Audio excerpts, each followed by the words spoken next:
नमस्कार दोस्तों, स्वागत है आपका हमारे चैनल धर्मो रक्षिता रक्षिते में। दोस्तों, राजेशी मनु के पुत्र उतानपाद की दो स्त्रियां थीं, सुरुचि और सुनीति। सुरुचि के पुत्र का नाम उत्तम था और सुनीति के पुत्र का नाम ध्रुव। एक दिन उत्तम अपने पिता उतानपाद की गोद में बैठे थे। इतने में ध्रुव भी पिता के पास आए और उनकी गोद में बैठना चाहा।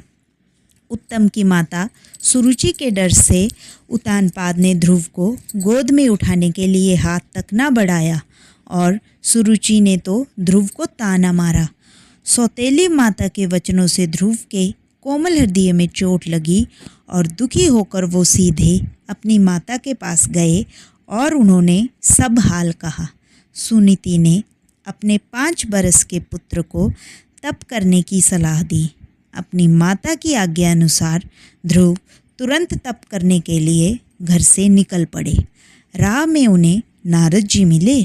नारद ने ध्रुव का अभिप्राय जानकर उनसे कहा, बेटा ध्रुव, अभी तुम अबोध बालक हो, जिसकी प्राप्ति कठिन योगाभ्यास, ध्यान और जितेंद्रिय द्वारा कई जन्मों में की जाती है, जिसे तुम कैसे पा सकोगे।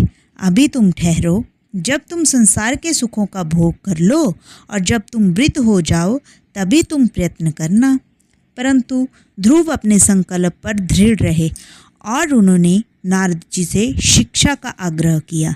ध्रुव को दृढ़ प्रतिज्ञा देखकर नारद जी ने द्वादशव्रत मंत्र का उपदेश देकर मथुरा में जाकर तप करने की आज्ञा दी और कहा कि भगवान मथुरा में गुप्त रूप में सदा वास करते हैं।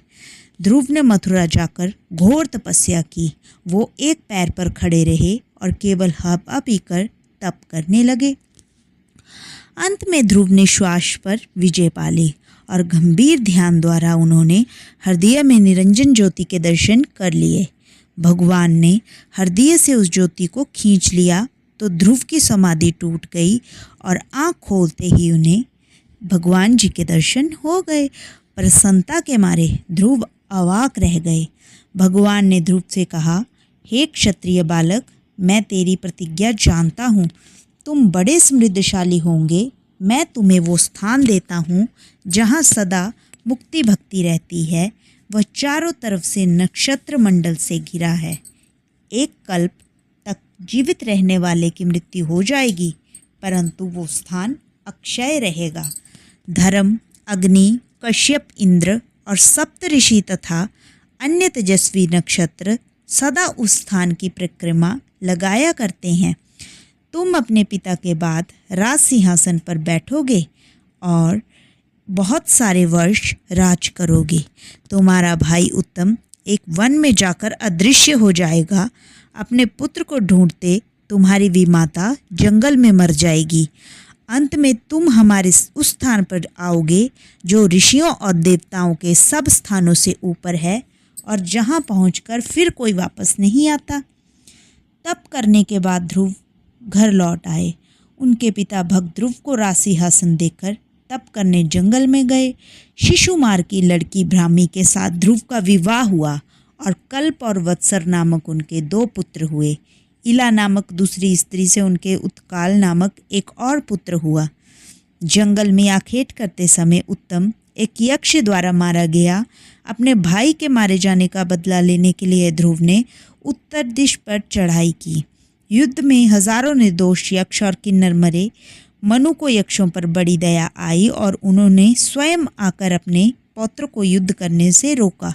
ध्रुव जी ने मनु की आज्ञा का पालन किया। इस पर यक्षों के राजा कुबेर ध्रुव से प्रसन्न हुए और आशीर्वाद दिया। पृथ्वी पर राज्य करके ध्रुव नंद और सनंद नामक 2 विष्णु पार्षदों के साथ अक्षय विष्णु पद को रथ पर चढ़कर चले गए।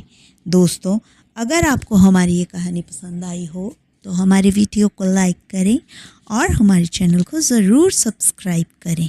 राधे राधे।